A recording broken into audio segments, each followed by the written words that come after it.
Sa kasalukuyan pong batas, hindi sakop ng social pension ang maraming senior citizens na may SSS o GSIS pensions na po.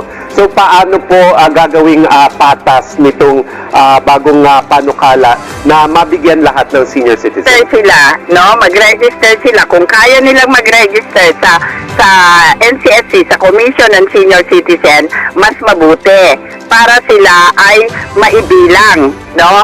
Ngayon, kung hindi nila kayang mag-register kasi online ang registration ng NCSC, kaya lang may regional offices na ang NCSC. Pwede lang mag-register doon. Ngayon, kung hindi naman sila makaka-register doon sa OSCA office, mag-register sila para sa ganon ay maibilang sila na senior citizen para kung maaprobahan na itong Universal Social Pension at maisabatas na ito, automatic na makakatanggap sila.